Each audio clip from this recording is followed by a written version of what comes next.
James Levine leading the Metropolitan Opera Orchestra at Carnegie Hall in 2016. Robert Altman for The New York Times. The Metropolitan Opera suspended James Levine, its revered conductor and former music director, on Sunday after three men came forward with accusations that Mr. Levine sexually abused them decades ago, when the men were teenagers. Peter Gelb, the general manager of the Met, announced that the company was suspending its four-decade relationship with Mr. Levine, 74, and cancelling his upcoming conducting engagements after learning from The New York Times on Sunday about the accounts of the three men, who described a series of similar sexual encounters beginning in the late 1960s. The Met has also asked an outside law firm to investigate Mr. Levine's behavior. While we await the results of the investigation, based on these news reports, the Met has made the decision to act now, Mr. Gelb said in an interview, adding that the Met's board supported his actions. This is a tragedy for anyone whose life has been affected. The accusations of sexual misconduct stretch back to 1968. Chris Brown, who played principal bass in the Street Paul Chamber Orchestra for more than 3 decades, said that Mr. Levine masturbated him that summer, and then coaxed him to reciprocate, when Mr. Brown was 17 at the Meadowbrook School of Music in Michigan. Mr. Levine, then 25, was a rising star on the summer program's faculty. James Lestock said that Mr. Levine also masturbated him there that summer when Mr. Lestock was 17 and a cello student, the first of many sexual encounters with Mr. Levine that have haunted him. And Ashik Pai, who grew up in Illinois near the Ravinia Festival, where Mr. Levine was music director, said that he was sexually abused by Mr. Levine starting in the summer of 1986, when Mr. Pai was 16, an accusation he made last year in a report to the Lake Forest Police Department in Illinois. Ashik Pai on Sunday. He accused Mr. Levine of sexually abusing him for years, starting when Mr. Pai was 16. Carsten Moran for The New York Times. I don't know why it was so traumatic, Mr. Brown, who is now 66, said in a recent interview at his home in St. Paul, Min, fighting tears at the memory, which he said he was moved to share as part of the national reckoning over sexual misconduct. I don't know why I got so depressed. But it has to be because of what happened. And I care deeply for those who were also abused, all the people who were in that situation. Told of the accusations, a spokesman for Mr. Levine did not comment on Sunday night. Speculation surrounding Mr. Levine's private life has swirled in classical music circles for decades as he rose to a position of unprecedented prominence at the Met, leading more than 2,500 performances there. Though he stepped down as music director last year after a long struggle with health problems, Mr. Levine had been scheduled to lead the highly anticipated new production of Puccini's Tosca, starting New Year's Eve, and 2 other productions in coming months. But now the Met, the nation's largest performing arts organization and one of the world's most prestigious opera houses, finds itself in the position that Hollywood studios, television networks and newsrooms have confronted in recent weeks, answering questions about what it knew about allegations of sexual misconduct against one of its stars, and what actions it did and did not take. Mr. Gelb said allegations about Mr. Levine had reached the Met administration's upper levels twice before, to his knowledge. One was in 1979, when Anthony A. Bliss, who was then the Met's executive director, wrote a letter to a board member about unspecified accusations about Mr. Levine that had been made in an unsigned letter. We do not believe there is any truth whatsoever to the charges, Mr. Bliss wrote in the letter, a copy of which was obtained by The Times, which said the Met had spoken extensively with Mr. Levine and his manager. Scurrilous rumors have been circulating for some months and have often been accompanied by other charges which we know for a fact are untrue. Mr. Bliss died in 1991, and there is no record of the original, unsigned letter, so the specific accusations against Mr. Levine and it remain unclear. And then in October 2016, after Mr. Levine had stepped down from his position as music director, Mr. Gelb said he was contacted by a detective with the Lake Forest Police asking questions about Mr. Pai's report. Mr. Gelb said that he briefed the board's leadership and that Mr. Levine denied the accusations. The company took no further action, waiting to see what the police determined. Then, on Saturday, the Met decided to investigate Mr. Levine after media inquiries about his behavior with young men. Emma Gelb said that the Met had appointed Robert J. Cleary, a partner at the Proskauer Rose law firm who was previously a United States attorney in New Jersey and Illinois, to lead its investigation. Peter Gelb, the Metropolitan Opera's general manager. Sarah Krulwich, The New York Times. The men coming forward now said that some of the abuse started years ago, at the beginning of Mr. Levine's career, and that this sort of behavior had been widely rumored in music circles. M.R. Brown, the former bass player in the St. Paul Chamber Orchestra, said that he had been surprised in the summer of 1968 when Mr. Levine made him principal bass at Meadowbrook, given that Mr. Brown was only 17 and had just finished his junior year of high school, while other players were older and more experienced.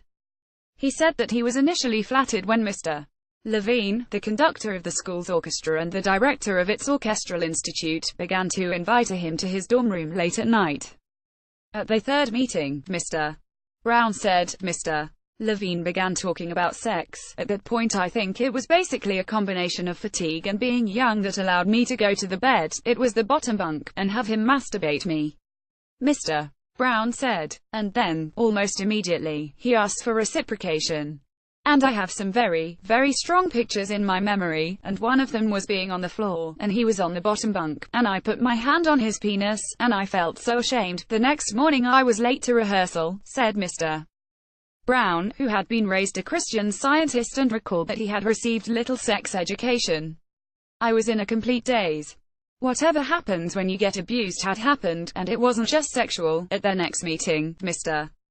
Brown said, he told Mr. Levine that he would not repeat the sexual behavior, and asked if they could continue to make music as they had before, and he answered no. Mr. Brown said, adding that Mr. Levine hardly looked at him for the rest of the summer, even while conducting him. It was a terrible, terrible summer. That fall, after he returned for his senior year of high school, at the Interlochen Arts Academy, Mr. Brown told his roommate about Mr. Levine's sexual advances at Meadowbrook. The roommate confirmed in an interview. James Lestock at his home in Asheville, NC, on Sunday.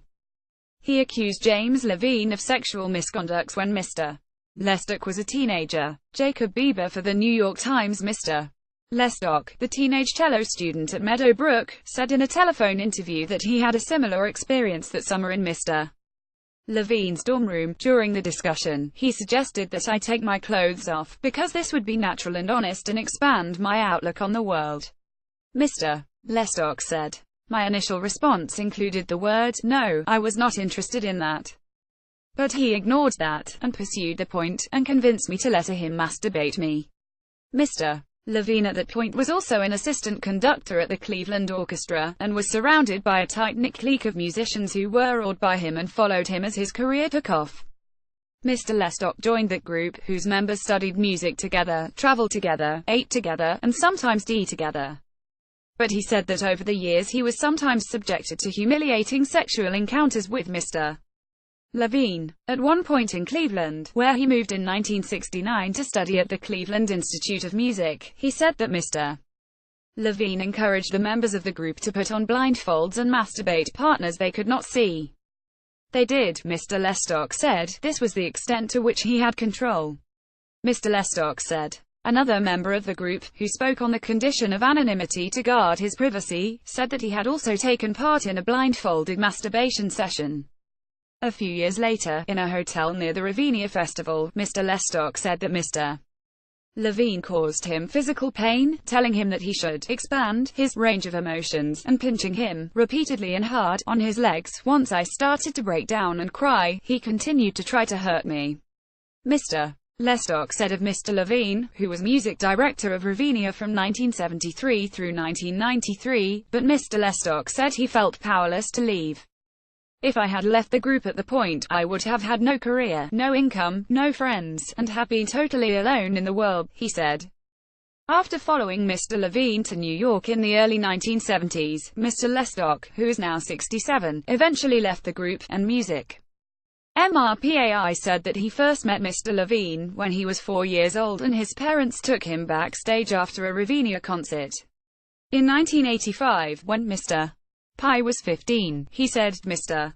Levine gave him a ride home and began holding his hand in an incredibly sensual way. The following summer, he said, Mr. Levine touched his penis in a hotel room near the festival, beginning what he described as years of sexual encounters. I was vulnerable, said Mr. Pi, who is 48. I was under this man's sway. I saw him as a safe, protective person. He took advantage of me. He abused me and it has really messed me up. He said that the relationship continued for years and that his feelings were complicated. He shared a copy of a Western Union mailgram he had sent to Mr. Levine at the Salzburg Festival in 1988 that contained the postscript, P.S. I love you. But Mr. Pi came to realize that, in those early years, he had been too young to give consent. Speculation about Mr. Levine's private life has occasionally come into public view. In 1987, Mr. Levine dismissed talk of wrongdoing in an interview with The Times, saying that, both my friends and my enemies checked it out and to this day, I don't have the faintest idea where those rumors came from or what purpose they served. A decade later, more rumors circulated in Germany, when politicians and media outlets debated his appointment to become the music director of the Munich Philharmonic, beginning in 1999. In an interview in The Times in 1998, Mr. Levine declined to respond to the speculation. I've never been able to speak in public generalities about my private life, he said. Officials at Ravinia, where Mr. Levine is scheduled to begin an ongoing annual residency next summer, said on Sunday that they first learned of the accusations through the media this weekend. Ravinia finds these allegations very disturbing and contrary to its zero-tolerance policies and culture. Ali Brightwell, its media manager, said in an email. Ravinia will take any actions that it deems appropriate following the results of these investigations. The Boston Symphony Orchestra, which Mr. Levine led from 2004 through 2011, said in a statement Sunday that it had conducted a personal and professional review of all aspects of James Levine's candidacy, before naming him its music director, and that it had never been approached during his tenure with accusations of inappropriate behavior. For the three men, unburdening themselves after decades has meant delving back into some of their most painful memories. Sitting in his home in St. Paul, Mr. Brown looked over old documents from Meadowbrook, including a program for a starry concert performance of Verdi's Rigoletto featuring Cornell McNeil, Roberta Peters and Jan Pearce, in which he played under Mr. Levine's baton. He said his abuse had left scars for years. A program for the Meadowbrook School of Music's 1968 production of Rigoletto, Karsten Moran for the New York Times. I'm still trying to figure out why it's so incredibly emotional, and sticks with you for your whole life. Mr. Brown said, it's shame, a lack of intimacy and sheltering yourself from other people. Zachary Wolfe contributed reporting and Susan Beachy contributed research. A version of this article appears in print on December 4, 2017, on page A1 of the New York edition with the headline Met Suspends Top Conductor in Sex Inquiry.